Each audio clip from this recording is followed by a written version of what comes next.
This is Kristen Kaiser, and I'm here to present my data on the basic reading inventory in my classroom. The student that I chose to work with is Anna. She is an 8-year-old girl in the 2nd grade. She attends a charter school in Toledo, Ohio. She showed signs of reading deficits, so I administered the BRI in my classroom. The student appears to like reading one-on-one. She does not appear to like reading aloud in class. She seems to be embarrassed or unconfident. As far as her interests go, she enjoys playing with friends and socializing, just like many students at this age. She enjoys attending an after-school learning club, and she excels in the arts. At this point, I'm going to talk about the graded word list. I began administering graded word lists at a pre-primer level. This is 3 tiers below grade level. The student is in my classroom, but she does walk to another group for reading, a 1st grade group. I don't have as much data on her as I would like, so this is why I started at this level. I wanted to ensure that she would feel successful and comfortable working with me. I also wanted to build that confidence. At this point, she made 0 errors. It was an independent level. It was a strength and on grade level. At the primer level, which is where I moved next, she made 0 errors. It was an independent level, a strength, and also on grade level. From here, I moved to grade 1 word list. The student made 1 error. It was an independent level, a strength, and also on grade level. Next, I moved to a 2nd grade word list. At this point, 4 errors were made, which is an instructional level. It was a challenge for her, but she did score instructionally, so this is on grade level. We'd like to see it. I'd love to see it a little bit higher, but this is still on grade level. Next, I moved to a 3rd grade level. The student made 10 errors, which is frustration. It appeared very challenging for her. And she's still on grade level because she is in 2nd, and this is a 3rd grade list. Of course, anytime that we can get students to know more, that's great, but was not the case at this point. From here, I moved on to the graded passages, and we'll start with oral reading, and I used Form A. I began at the pre-primer 2 passage. This is 2 levels below her word list independent level. I wanted to ensure that she was successful, especially for this first one. The student made 0 significant miscues. It was an independent level, and she was able to read 73 words per minute. She did not miss any comprehension questions, so this is also an independent level. From here, I moved on to the primer passage. She made 8 significant miscues, which I have listed here. This was a frustrational level. She read 50 words per minute. She missed 4 comprehension questions, so that's an instructional frustration level. At this point, I moved to Form B. Because she jumped from independent straight to frustration, I wanted to see if it was just the passage, so I moved to Form B on a primer passage. So we retried this level. She made 0 significant miscues. This was independent, and she read 74 words per minute, which is actually the highest fluency level she achieved. So this was nice that this passage worked out for her. She missed 3.5 comprehension questions, so this is a instructional frustration level there. I moved on to a grade 1 passage. The student made 3 significant miscues. This was an independent instructional level, and she read 60 words per minute. The student missed 2 comprehension questions, which is an independent instructional level. So I continued and moved on to the second grade passage. At this point, the student missed 7 significant miscues. This was a frustration level, and she read 28 words per minute. She missed 5.5 comprehension questions, and this was also a frustration level, so this is where I stopped with oral reading. As far as cueing goes, I used syntactic and semantic cues for comprehension questions only, just to probe for further depth. For example, question 10 from the primer passage said, "What is ground?" I said, "What do you think when you hear the word ground?" I did not use cueing for word recognition, other than I told the student to sound out words, but that was it as far as cueing goes. Analysis, not quite sure what happened with the passage moving from independent to frustration level.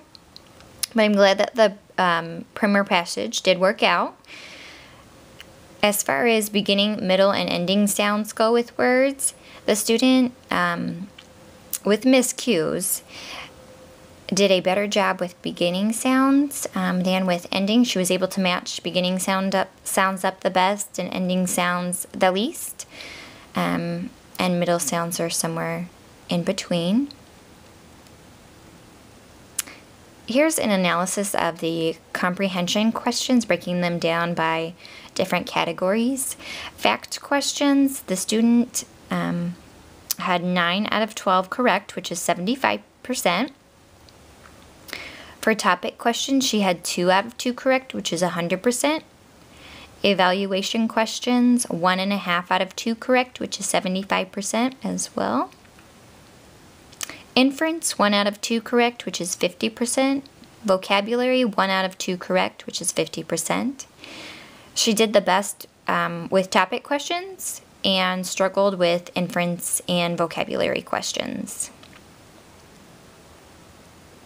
From here, I moved on to silent reading. I began at the pre-primer 2 passage. This is the highest independent level from oral reading. The student was able to read 63 words per minute. She missed 0 questions, which is an independent level. Her retelling was also independent. She appeared confident. She was quick to answer. And she was also tracking her words with her finger, which is a strategy that is taught in her reading program. From here, I moved on to the primer passage. She read 46 words per minute. She missed 2 comprehension questions, which is an independent instructional level. Her retelling was instructional. She had the main ideas, but was missing some details. She appeared somewhat confident, not quite as much as before, and she also continued to track her words. From here, I moved on to a grade 1 passage. She read 55 words per minute. She missed 1.5 questions for comprehension. This was an independent instructional level. Her retelling was instructional. Just like with the passage before, she was able to get the main ideas, but not as many details as what we were looking for. She appeared somewhat confident, not as much as with the first passage, and she tracked her words. From here, I moved on to a second grade passage. She read 48 words per minute, missed 5 questions, so this was a frustration level, and her retelling was instructional. She still had the main idea, but was missing some of those details. It was definitely, her retelling definitely was not at a frustration level. She still knew what was going on in the story. She appeared to be uncomfortable at this point answering the questions, hesitating to answer, and kind of squirming in her seat. So this was the level where we stopped with silent reading. Here's an analysis of her silent comprehension questions. For fact questions, she got 10 out of 12 correct, which is 83%. Topic questions, 2 out of 2 correct, which is 100%. Evaluation, 1 out of 2 correct, which is 50%. Inference, 2 out of 2 correct, which is 100%. Vocabulary, 1.5 out of 2 correct, which is 75%. She did the best with topic and inference questions and struggled with evaluation. And here is a total of oral and silent comprehension questions combined and their percentages. For fact questions, she got 19 out of 24 correct, which is 79%. For topic, 4 out of 4 correct, which is 100%. Evaluation, 2.5 out of 4 correct, which is 62%. Inference, 3 out of 4 correct, which is 75%. Vocabulary, 2.5 out of 4 correct, which is 62%. From here, I moved on to the listening passages. I started at a primer level, which is her instructional level from our assessment before. For comprehension questions, she missed 1.5, which is an independent instructional level. I then moved on to a first grade passage. She missed 3 questions, which is an instructional frustration level. From here, I moved on to a second grade passage. She missed 3 questions this time, which is also a instructional frustration level. I then moved to a third grade passage. She missed 3 questions here as well. So this is an instructional frustration level. At this point, she really began to exhibit signs of frustration. She slowed down with answering, squirming in her seat. So at this point, we did a stop here. I felt that it would be best that from what I observed, she was at a frustration level. And here's a little bit more in observations. Throughout the assessments, the student was using her finger to point or track words. Little expression was used when reading. She appeared to be more focused on decoding for the most part. On those lower level passages, she was a little more expressive, but overall, she was more focused on decoding.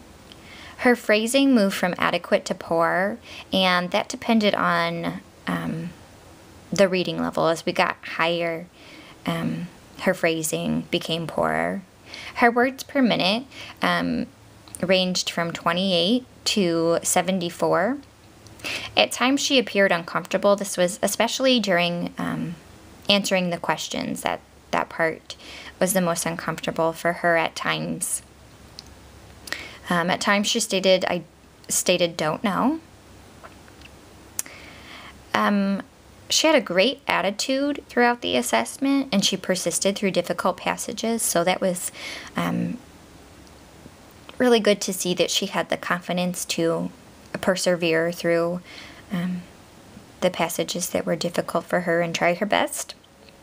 She lacked background knowledge of vocabulary. That's one thing that I really noticed from comprehension questions. It took more time with these questions, right or wrong. She really had to think about it, and it appeared hard for her to do. Finally, strengths and weaknesses. One of her strengths was perseverance. As I mentioned briefly, she worked through difficult word lists and passages, and she remained calm and she kept going, so that was really good. She self-corrected words. She worked to sound out words, and especially with the word list, she was able to get a couple of words correct that she had missed to begin with. She worked to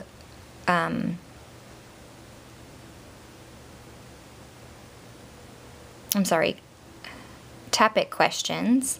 Topic questions were a strength. She did a great job with them. She got 100% on them, such as what did Pat do? She knew the overall main idea of the stories.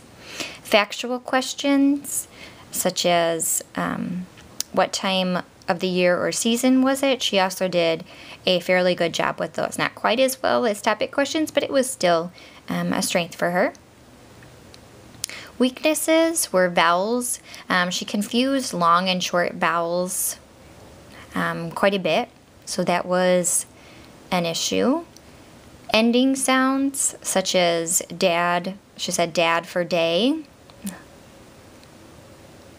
Evaluation and vocabulary questions, such as what is ground. As I mentioned briefly, especially those vocabulary questions appeared to be difficult for her. Her fluency ranged from 20 to 74 words per minute. We went to see slightly higher than this at this point in the year. She was reading about an average of 40 words per minute. So at this point, I'd just like to see that a little bit higher. Accuracy of the assessment. Finally, we'll end with accuracy of the assessment. I believe that the BRI was an accurate assessment of the child. Looking at classroom data, the student is receiving unsatisfactory marks with standards involving long and short vowels and context clues. After administering the BRI, these were areas that I saw the most weaknesses in. This data parallels classroom data, and therefore I do believe that the BRI did provide accurate results for this child. And this concludes my data on the BRI.